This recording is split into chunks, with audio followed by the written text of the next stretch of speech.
दोस्तों, भारत एक बहुत प्यारा देश है और यहाँ आपको हजारों लव स्टोरीज देखने, पढ़ने या सुनने को मिल आएंगी, जिनमें से कुछ काल्पनिक होगी, कुछ पौराणिक होगी तो कुछ सच्ची भी होगी।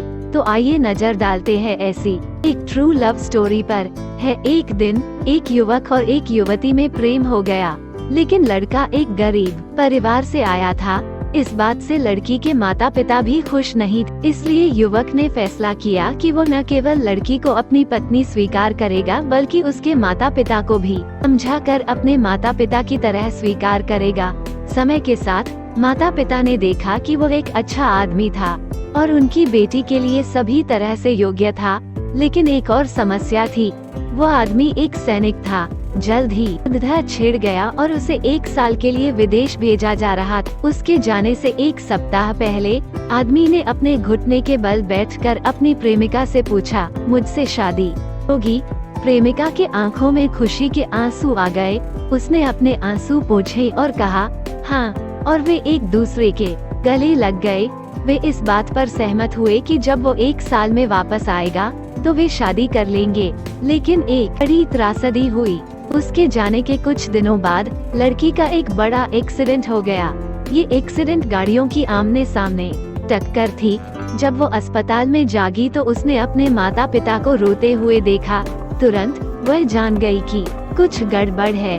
बाद में उसे पता चला कि उसे ब्रेन इंजरी है। उसके चेहरे की मांसपेशियों को नियंत्रित करने वाले उसके मस्तिष्क का हिस्सा क्षतिग्रस्त हो गया था। उसका कभी सुंदर और प्यारा दिखने वाला चेहरा अब विकृत हो गया था। खुद को आईने में देख वो रो पड़ी। कल मैं सुंदर थी, एक परी जैसी थी, आज मैं एक राक्षस हूँ। उसका सिर भी बहुत सारे बदसूरत घावों से भरा हुआ था। वो खूब रोती और फिर उदास हो जाती। एक दिन उसने अपने मंगेतर को उनके वादे से मुक्त करने का फैसला किया। वो जानती थी कि वो उसे अब और नहीं चाहेगा।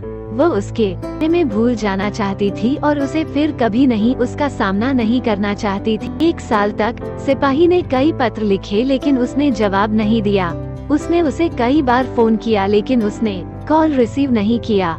हालांकि वो ऐसा नहीं करना चाहती थी, पर वो मजबूर थी। 1 साल बीत गया। एक दिन अचानक माँ उसके कमरे में चली गई और उसे बताया कि वो युद्ध से वापस आ गया है। लड़की चिल्लाई, नहीं पिया, उसे मेरे बारे में मत बताइए।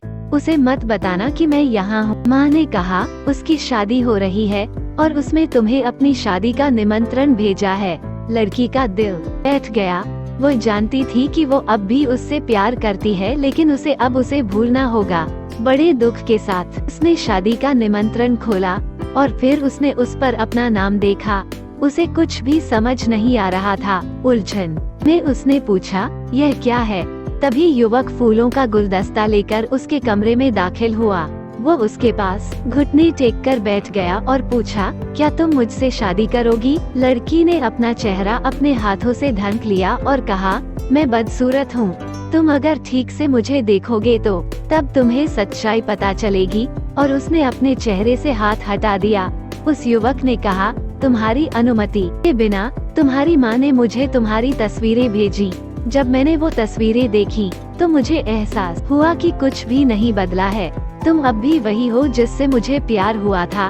तुम अब भी पहले की तरह खूबसूरत हो, क्योंकि मुझे तुमसे प्यार है। तुम अब भी वही हो जिससे मुझे प्यार हुआ था। तुम अब भी पहले की तरह खूबसूरत हो, क्योंकि मुझे तुमसे प्यार है। दोस्तों, अक्सर लोग ऐसी बातें करते हुए पाए जाते हैं कि प्रेम अंधा होता है। सच्चा प्यार शरीर से नहीं, आत्मा से किया जाता है।